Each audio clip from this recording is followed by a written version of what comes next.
नमस्कार दोस्तों, स्वागत है आपका नीरज सिनेमैटिक यूनिवर्स में। आज हम 2019 में आई मूवी एवेंजर्स एंड गेम को एक्सप्लेन करेंगे, जिसको IMDb पर 10 में से 8.4 का रेटिंग मिला है। वैसे ये जरूरी नहीं है, लेकिन वीडियो को लाइक या फिर डिसलाइक कर दिया करें। मूवी स्टार्ट होती है तो हम क्लिंट बार्टन यानी होकाई को देखते हैं अपनी फैमिली के साथ टाइम स्पेंड कर रहा होता है। उधर थैनोस के साथ पूरी अवेंजर्स की टीम लड़ रही होती है, लेकिन अब क्योंकि थैनोस को वो 6 के 6 इन्फिनिटी स्टोन्स मिल चुके थे, जिसकी मदद से फाइनली वो चुटकी बजा देता है, जिसकी वजह से यूनिवर्स की आधी पॉपुलेशन खत्म हो जाती है और उन्हीं में ही क्लिंट की फैमिली भी मारी जाती है। और अब उसकी फैमिली में सिर्फ वो अकेला ही सर्वाइवर था। अब पहले तो यहाँ पर क्लिंट बार्टन यानी होकाई को कुछ भी समझ नहीं आता कि आखिर उसकी फैमिली कहाँ चली गई, लेकिन जब उसके सामने सारी रियलिटी आती है, यानी उसे पता चलता है कि थैनोस की वजह से उसकी पूरी फैमिली खत्म हो चुकी है, तो यहाँ पर वो फाइनली ये डिसाइड कर लेता है कि इस दुनिया में जितने भी बुरे लोग हैं उन सबको मार डालेगा। इसीलिए अब वो फाइनली क्लिंट बार्टन वाले रूप को छोड़कर एक मास्क पहने किलर वाले रूप में आ चुका था। इसके बाद सीन शिफ्ट होकर टोनी स्टार्क यानी आयरन मैन और नेबुला पर आता है, जो कि टाइटन्स प्लेनेट से अपने शिप में बैठकर अर्थ के लिए जा रहे होते हैं। अब इस सफर में उन्हें टोटल 22 दिन गुजर चुके थे। अब इन 22 दिनों के बाद उनके पास खाने और पीने का सारा सामान भी खत्म हो चुका था, जिसकी वजह से टोनी स्टार्क की हालत भी अब काफी खराब हो चुकी थी। अब क्योंकि नेबुला तो एक रोबोट थी, इसीलिए उस पर खाना और पानी ना मिलने का कोई भी असर नहीं होता। जो डिफिकल्टीज भी थी वो सारी टोनी स्टार्क को ही फेस करनी पड़ रही थी। इसीलिए टोनी स्टार्क अब पूरी तरह से हिम्मत हार चुका था और तब वो मरने के लिए अपनी चेयर पर जाकर बैठ जाता है और अपनी मौत का इंतजार करता है। लेकिन ठीक उसी टाइम वहाँ पर एक मिरेकल हो जाता है, और वो ये कि उसके सामने आ जाती है कैरल डैनवर्स यानी कि कैप्टन मार्वल। अब जैसे ही कैरल को उनका शिप दिखाई देता है तो वो उनकी हेल्प करने के लिए आगे बढ़ती है। इसके बाद वो उनके शिप को अर्थ पर ले आती है, क्योंकि कैप्टन मार्वल भी बहुत ही ज्यादा इम्पोर्टेंट और पावरफुल कैरेक्टर है। फिर हमें दिखाया जाता है कि जब थैनोस ने इन्फिनिटी स्टोन्स मिलने पर चुटकी बजाई थी, तब सभी लोग राख में बदलकर खत्म हो रहे थे। लेकिन उसी टाइम निक फ्यूरी ने अपने डिवाइस से कैप्टन मार्वल को एक मैसेज भेजा था। तब उस मैसेज के मिलते ही कैप्टन मार्वल अर्थ की तरफ आने लगती है, लेकिन इसी दौरान उसे वहाँ पर टोनी स्टार का शिप दिखाई देता है, तो इसीलिए वो स्पेस शिप को भी अर्थ पर ले आती है। कैरल को अर्थ पर आने के बाद थैनोस के बारे में सारी इन्फॉर्मेशन मिल जाती है, और जब उसे ये पता चला कि थैनोस बहुत ज्यादा पावरफुल है, तो उसने सभी एवेंजर्स को एक आइडिया दिया कि हम क्यों ना सारे इन्फिनिटी स्टोन्स को जमा करें और वापिस से इसी टाइमलाइन में आकर उन सारे इन्फिनिटी स्टोन्स का यूज करें, जिससे होगा ये कि सारे मरे हुए लोग वापिस आ जाएंगे और साथ साथ हम थैनोस का भी खेल खत्म कर सकेंगे। ठीक उसी टाइम पर उन्हें अपने सिस्टम से एक खास किस्म की इन्फॉर्मेशन मिलती है, जहाँ पर रॉकेट उन्हें बताता है कि जब थैनोस ने चुटकी बजाई थी तो पूरे यूनिवर्स में एक ऐसी वेव यानी लहर फैली थी जो कि आज से पहले कभी भी नहीं देखी गई। और बिल्कुल ऐसा ही 2 दिन पहले एक गैलेक्सी पर भी हुआ है। क्या पता थैनोस ने दोबारा से चुटकी बजाई हो, जिसकी वजह से हमें फिर से ये वेव देखने को मिली। तब यहाँ पर सभी एवेंजर्स को पता चल जाता है कि थैनोस ने फिर से अपने सारे इन्फिनिटी स्टोन्स का यूज किया है। तब उसकी वेव की वजह से ये लोग उसके सिग्नल्स को ट्रैक करते हैं और फिर अपने स्पेसशिप से उसी प्लेनेट पर पहुंच जाते हैं जहां पर थैनोस था। और यहीं पर हमें दिखाया जाता है थैनोस, जो कि अब कमजोर और काफी थका हुआ लग रहा था। इसके बाद वो सब वहां पहुंचकर थैनोस को पकड़ लेते हैं और उससे पूछते हैं कि सारे इन्फिनिटी स्टोन्स कहाँ हैं, जहां पर थैनोस उन्हें बताता है कि मैंने सारे इन्फिनिटी स्टोन्स को यूज करके सभी स्टोन्स को डिस्ट्रॉय कर दिया है, ताकि कोई भी इन इन्फिनिटी स्टोन्स को दोबारा से जोड़कर इस पूरे यूनिवर्स को दोबारा से पहले जैसा ना बना दे। अब इस बात की वजह से थोर को बहुत गुस्सा आता है, इसीलिए वो अपने हैमर से थैनोस का गला काट देता है और वहीं पर वो थैनोस को जान से मार डालता है। अब क्योंकि इन्फिनिटी स्टोन्स तो थे नहीं, इसीलिए किसी के पास भी कोई होप नहीं थी कि सारे मरे हुए लोग वापिस से जिंदा कैसे होंगे। इसीलिए वो सारे ही काफी डिसअपॉइंटेड हो जाते हैं, इसीलिए वो सारे अपने अपने रास्तों पर निकल जाते हैं। इसके बाद थोर अब एक नई जगह पर जिंदगी गुजारने लगता है, जो कि नॉर्वे में थी। थोर पूरी तरह से हिम्मत हार चुका था, इसीलिए क्योंकि वो थैनोस से हार भी गए थे और साथ साथ इन्फिनिटी स्टोन्स को भी कलेक्ट नहीं कर पाए थे। थोर बिल्कुल लेजी हो गया था। वो अलग अलग तरह के नशे भी करने लग गया था, जिसकी वजह से वो फैटी भी हो गया था। दूसरी तरफ हल्क ने अपने ब्रूस बैनर और हल्क की बॉडी पर कुछ साल काम करके उन दोनों बॉडीज को मिला दिया, जिससे फाइनली वो बन गया प्रोफेसर हल्क, जिसमें हल्क की पावर्स के साथ साथ ब्रूस बैनर का तेज दिमाग भी था। दूसरी तरफ हम देखते हैं कि कैप्टन अमेरिका ने एक ग्रुप बनाया है, जिसमें वो सर्वाइवर्स को सिखाता था कि जो टाइम गुजर गया हमें उस पर नहीं, बल्कि जो हमारा आने वाला कल है यानी हमारा जो फ्यूचर है हमें उस पर फोकस करना चाहिए। अब जिंदगी को मजीद किस तरह से अच्छा बनाया जाए वो इस बारे में काफी डिस्कशन करता रहता था। टोनी स्टार्क यानी आयरन मैन ने पेपर पोर्ट से शादी कर ली थी और उनकी एक बेटी भी थी। यहाँ पर टोनी अपनी फैमिली के साथ एक पुरसुकून लाइफ गुजार रहा था जिसका अब दुनिया से कोई लेना देना नहीं था। इसके बाद 5 साल गुजर जाते हैं। जब एंटमैन पिम पार्टिकल्स लेने के लिए गया था तो थैनोस की चुटकी बजा देने की वजह से वो वहीं पर फंस गया और जिस लैब में वो गया था वो एक वैन में थी, लेकिन वहाँ पर एक चूहा होता है जिसकी वजह से वो मशीन फिर से स्टार्ट हो जाती है। जिससे होता ये है कि एंटमैन यानी स्कॉट लैंग फिर से हमारी दुनिया में वापस आ जाता है। अब जिस दुनिया में वो गया था वो हमारी दुनिया से बिल्कुल अलग थी। वहाँ का डायमेंशन, वहाँ का टाइम, सब कुछ हमारी दुनिया से बिल्कुल अलग था। अब क्योंकि टाइम तो बिल्कुल अलग था तो इसलिए उस दुनिया में गुजारे गए 5 घंटे इस दुनिया के 5 सालों के बराबर थे। और जब थैनोस ने आधी पॉपुलेशन को खत्म कर दिया था तो उस इंसिडेंट को 5 साल गुजर गए थे, लेकिन उस दुनिया में सिर्फ 5 घंटे ही गुजरे थे। और जब स्कॉट लैंग उस दुनिया के 5 घंटे गुजार कर अपनी दुनिया में आता है तो वो देखता है कि सब कुछ बदल चुका है और उसकी बेटी भी 5 साल ज्यादा बड़ी हो गई थी। इस सारी सिचुएशन को जानने के बाद स्कॉट अपने फ्रेंड्स यानी अवेंजर्स के पास जाता है और वो उन्हें बताता है कि थैनोस की चुटकी बजाने के बाद इस इंसिडेंट को 5 साल गुजर गए हैं ना, लेकिन उस दुनिया में तो सिर्फ और सिर्फ 5 घंटे गुजरे हैं। स्कॉट यहाँ पर कैप्टन अमेरिका को बताता है कि अगर हम पिम पार्टिकल और उस दुनिया को यूज करना सीख जाएं तो हम 5 साल पीछे जाकर सभी होने वाले एक्सीडेंट्स और गलतियों को ठीक कर सकते हैं। तब उसकी इस बात पर स्टीव यानी कैप्टन अमेरिका एग्री करता है और अब एंटमैन, कैप्टन अमेरिका और ब्लैक विडो तीनों मिलकर हेल्प मांगने के लिए टोनी स्टार्क यानी आयरन मैन के पास जाते हैं, जहाँ पर टोनी अपनी फैमिली के साथ हिल स्टेशन पर रहता था। यहाँ पर वो लोग टोनी को अपने प्लान के बारे में बताते हैं कि अगर हम उस दुनिया को सही से यूज कर लें तो हम टाइम में पीछे जाकर सभी हादसों को ठीक कर सकते हैं और टाल सकते हैं। लेकिन टोनी स्टार्क जानता था कि इस काम में खतरा है और रिस्क है और अगर उसने ये काम कर दिया तो उसकी फैमिली भी खतरे में आ सकती है। तो इसीलिए टोनी स्टार्क उनसे ये काम करने के लिए साफ इनकार कर देता है, जिसकी वजह से वो लोग काफी डिसअपॉइंटेड होकर वहाँ से चले जाते हैं। अब क्योंकि टोनी ने तो उनकी हेल्प करने के लिए इनकार कर दिया था तो इसीलिए वो सीधा जाते हैं हल्क के पास, जो कि अब था प्रोफेसर हल्क। अब क्योंकि ब्रूस बैनर का दिमाग काफी तेज था इसीलिए वो लोगों की हेल्प करने के लिए एग्री हो जाता है। तो इसीलिए अब वो लग जाते हैं एक टाइम मशीन बनाने में,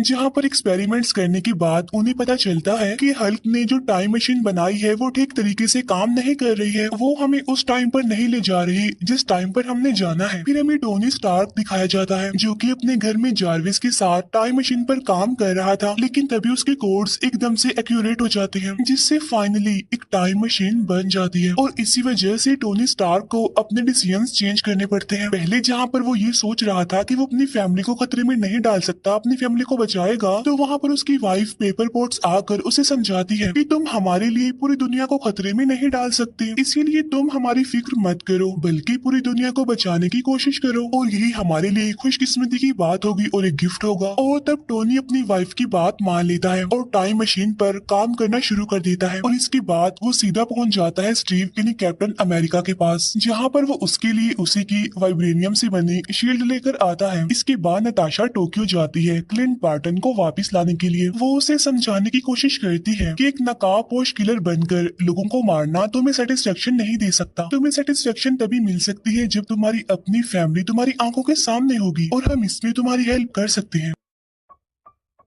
इसके बाद रॉकेट और हल्क नॉर्वे पहुंचते हैं जहां पर थॉर होता है। थॉर को देखकर ऐसा लग रहा था कि अब वो किसी भी काम का नहीं रहा, क्योंकि वो काफी लेजी होने के साथ साथ काफी फैटी हो गया था और अब उसका इन लड़ाइयों से कोई कनेक्शन नहीं रहा। लेकिन वो लोग उसे समझाते हैं और उसे कहते हैं कि अगर ये टाइम मशीन काम कर गई तो तुम थैनोस से अपना पुराना बदला ले सकती हो और साथ ही हम यूनिवर्स से खत्म हुए लोगों को दोबारा जिंदा भी कर सकते हैं। अब थॉर उनकी इस बात पर एग्री करता है और उनके साथ मिल जाता है और इसके साथ ही टाइम मशीन की टेस्टिंग स्टार्ट हो जाती है, जहाँ पर अवेंजर्स यानी सुपर हीरोज अलग अलग ग्रुप्स में अलग अलग टाइमलाइन के साथ अलग अलग जगहों पर जाने के लिए सेपरेट हो जाते हैं। इसके बाद हम देखते हैं कि टोनी स्टार्क, हल्क, एंटमैन और कैप्टन अमेरिका 2012 के टाइम में पहुंच जाते हैं, जहाँ पर न्यूयॉर्क में वॉर चल रही थी। 2012 के टाइमलाइन के अकॉर्डिंग वहाँ पर 3 इन्फिनिटी स्टोन्स मौजूद थे, जिनमें एक था टाइम स्टोन, एक था स्पेस स्टोन और एक था माइंड स्टोन। माइंड स्टोन वही जो थैनोस ने खुद लोकी को दिया था। अब टोनी और एंटमैन स्पेस स्टोन को लेने के लिए अवेंजर्स टावर चले जाते हैं, लेकिन वहाँ जाकर एक गड़बड़ हो जाती है, जहाँ पर हल्क आकर उनका काम खराब कर देता है, क्योंकि उनके हाथ से स्पेस स्टोन निकल जाता है और स्पेस स्टोन को लोकी अपने साथ लेकर चला जाता है। दूसरी तरफ कैप्टन अमेरिका का सामना होता है स्टीव रॉजर यानी अगले कैप्टन अमेरिका से। यहाँ पर कुछ टाइम के लिए उन दोनों के बीच फाइट होने लगती है, लेकिन फाइनली लेटेस्ट वाला कैप्टन अमेरिका माइंड स्टोन को वहाँ से लेकर चला जाता है। इसके बाद हल्क टाइम स्टोन को लेने के लिए जाता है, लेकिन वहाँ पर टाइम स्टोन डॉक्टर स्ट्रेंज के पास नहीं बल्कि गुरु माँ के पास होता है। यहाँ पर हल्क गुरु माँ से टाइम स्टोन को मांगता है, जिस पर गुरु माँ उसे कहती है कि अगर मैंने तुम्हें टाइम स्टोन दे दिया तो इस पूरे यूनिवर्स में बहुत सारे टाइम लाइन्स बन जाएंगी, जिसकी वजह से हमारी टाइमलाइन बिगड़ जाएगी, जो कि मैं बिल्कुल भी होने नहीं दे सकती। तब यहाँ पर हल्क गुरु माँ को काफी समझाने की कोशिश करता है कि फ्यूचर में काफी बड़े बड़े हादसे होने वाले हैं, जिसके लिए मुझे इस टाइम स्टोन की बहुत जरूरत है, लेकिन स्टिल गुरु माँ उसकी बात नहीं मानती। तब यहाँ पर ब्रूस बैनर उसे कहता है कि अगर डॉक्टर स्ट्रेंज ने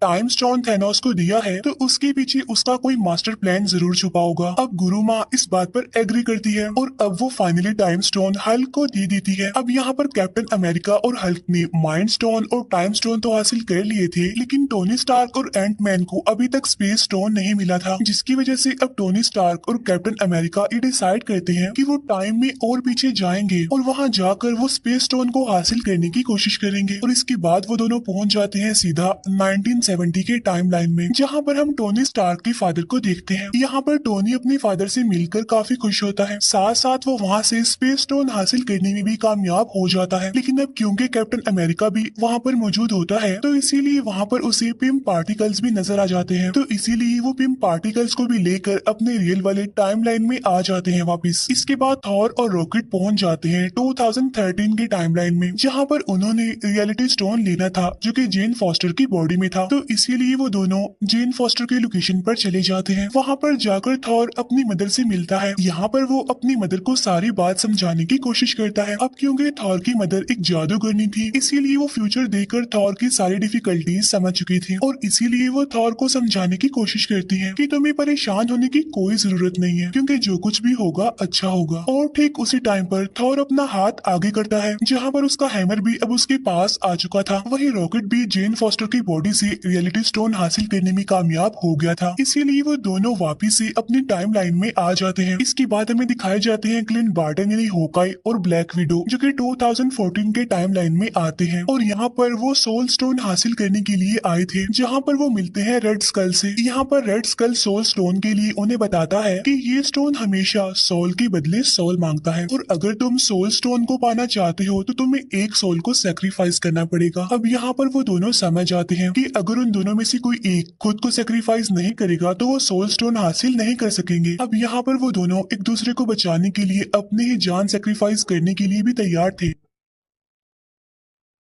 और यहाँ पर उन दोनों के बीच काफी अच्छी फाइट होती है। लेकिन यहाँ पर नताशा सोल स्टोन के लिए खुद को सेक्रीफाइस कर देती है, जहाँ पर Clint Barton finally soul stone हासिल कर लेता है और इसीलिए वो भी अपने रियल वाले टाइमलाइन में आ जाता है। इसके बाद सीन शिफ्ट होकर जेम्स रूट्स और नेबुला पर आता है, जो कि 2014 के टाइमलाइन में जाते हैं टाइटन्स प्लेनेट पर, जहाँ पर पीटर क्विल पहले से ही मौजूद होता है और इसके बाद वो सभी पावर स्टोन को हासिल करने के लिए चले जाते हैं। और जब ये उस जगह पर पहुंचते हैं तो ये पीटर क्विल को बेहोश करके पावर स्टोन को लेने ही वाले होते हैं, लेकिन तभी नेबुला को पुरानी नेबुला की वजह से यादें आने लगती हैं, जिसकी वजह से उसका ट्रांसमीटर खराब हो जाता है, जिसकी वजह से नेबुला वहीं पर बेहोश हो जाती है, जहां पर थैनोस की टीम आकर नेबुला को प्रिजनर बना लेती है। अब क्योंकि नेबुला एक ह्यूमनॉइड थी यानी आधी इंसान और आधी एंड्रॉइड, जिसका फायदा उठाकर थैनोस उसकी सारी की सारी मेमोरी को स्कैन कर लेता है। साथ साथ 2014 वाले थैनोस को 2018 में होने वाले सारे इवेंट्स के बारे में पता चल जाता है। उसे ये भी पता चल जाता है कि फाइनली उसने सारे के सारे इन्फिनिटी स्टोन्स हासिल कर लिए और साथ साथ यूनिवर्स की आधी पॉपुलेशन को भी खत्म कर दिया, जिसकी वजह से अब उसका मकसद और भी ज्यादा स्ट्रॉन्ग हो जाता है। साथ ही अब थैनोस नेबुला से उसके पिम पार्टिकल्स को भी ले लेता है और वो उसे काफी अपग्रेडेड वर्जन में बनाकर अपनी पूरी टीम के साथ अर्थ पर 2023 वाले डायमेंशन में आ जाता है। इसके बाद अवेंजर्स सारे इन्फिनिटी स्टोन्स को एक नए गोल्ड आर्मर में लगा देते हैं और अब बारी आती है कि इस गोल्ड आर्मर आर्मर को कौन यूज करेगा, जिसकी वजह से वो सारी पॉपुलेशन जो इस यूनिवर्स से खत्म हो गई थी वो वापस आ जाएगी। तब यहाँ पर सबसे पहले थॉर आगे आता है, लेकिन हल्क उसे कहता है कि इसके अंदर गामा वेव्स हैं और अगर तुमने इसका यूज किया तो तुम्हारा काफी बुरा हाल हो जाएगा, तो क्यों ना इसका यूज मैं करूं, क्योंकि मैं भी तो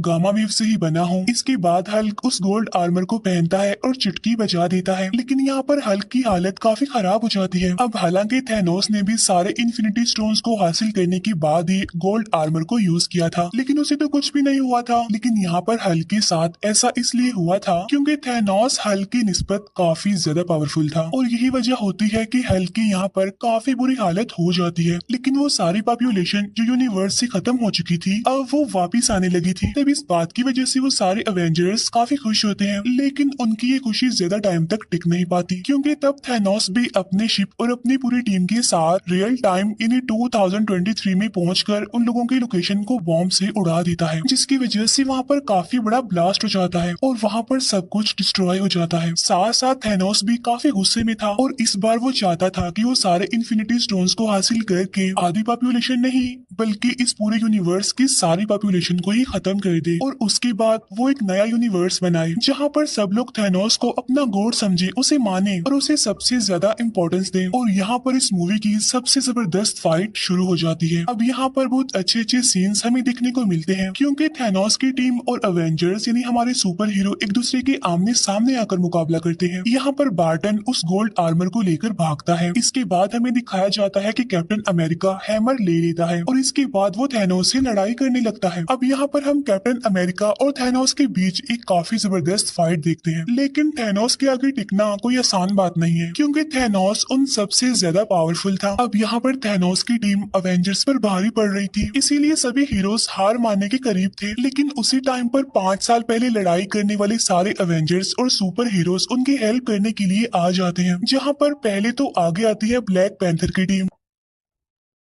इसके बाद सेकंड नंबर पर आगे आती है वोंग की पूरी टीम और अब सारे अवेंजर्स एक बार फिर से इकट्ठा होकर थैनोस और उसकी टीम के अगेंस्ट लड़ने लगते हैं। यहीं पर हम दिखते हैं कि डॉक्टर स्ट्रेंज आयरन मैन को वही इशारा देते हैं कि ये वही आखिरी प्रेडिक्शन है जो मैंने लाखों करोड़ों में से एक चूज की थी और अगर हम इस मोमेंट पर सक्सेसफुल हो गए तो हम थैनोस का खात्मा कर सकते हैं, वरना तो हमें दूसरा मौका तो नहीं मिलने वाला। यही हमारे पास आखिरी मौका है, हमें इसमें ही कुछ करके दिखाना है। अब यहाँ पर आयरन मैन थैनोस के हाथ से सारे इन्फिनिटी स्टोन्स चुरा कर अपने गोल्ड आर्मर में पहन लेता है और इसके बाद वो बोलता है आई एम आयरन मैन और ऐसा कहते ही वो भी चुटकी बजाता है, जिससे कि थैनोस और उसकी सारी टीम राख बनकर अब वहाँ से गायब हो जाती है और अब बचते हैं तो सिर्फ और सिर्फ इस पूरे रियल टाइम के हीरोज और साथ ही इस टाइमलाइन की पॉपुलेशन। लेकिन साथ साथ यहाँ पर आयरन मैन काफी बुरे तरीके से इंजर्ड हो गया था और इसके बाद यहाँ पर हम वो सैड सीन देखते हैं जहाँ पर आयरन मैन की मौत हो जाती है। इसके फौरन बाद हम टोनी स्टार्क यानी आयरन मैन का फ्यूनरल देखते हैं जिसमें के सारे एवेंजर्स आए हुए थे। इसके बाद और पीटर क्विल और गार्डियंस ऑफ द गैलेक्सी की टीम के साथ निकल जाता है। अब एवेंजर्स ने ये डिसाइड किया था कि हम जिस भी स्टोन को जहाँ से भी उठाएंगे तो हमारा काम खत्म होने के बाद हम उस स्टोन को वापिस से उसकी जगह पर रख आएंगे। तो इस काम के लिए आगे बढ़ता है कैप्टन अमेरिका। अब यहाँ पर कैप्टन अमेरिका थोर के हैमर और साथ साथ 6 के 6 इन्फिनिटी स्टोन्स को अपने साथ में लेकर टाइम मशीन का यूज करते हुए हर स्टोन को उसकी जगह पर वापिस रख देता है। अब क्योंकि कैप्टन अमेरिका ने 70 साल बर्फ में गुजारे थे तो इसीलिए उसने अपनी जिंदगी को ठीक से नहीं जिया था, तो इसीलिए वापिस से वो अपनी 1945 की टाइमलाइन में आकर अपने साथियों के साथ अपनी बाकी की जिंदगी गुजारता है। और जब उसका लास्ट मोमेंट आता है तो वो रियल टाइम यानी 2023 के डायमेंशन में आकर अपने साथी यानी फैल्कन को अपनी खास शील्ड देकर कहता है कि अब से यहाँ के कैप्टन अमेरिका तुम ही हो। और यहीं पर ये मूवी दी एंड हो जाती है। Thank you for watching.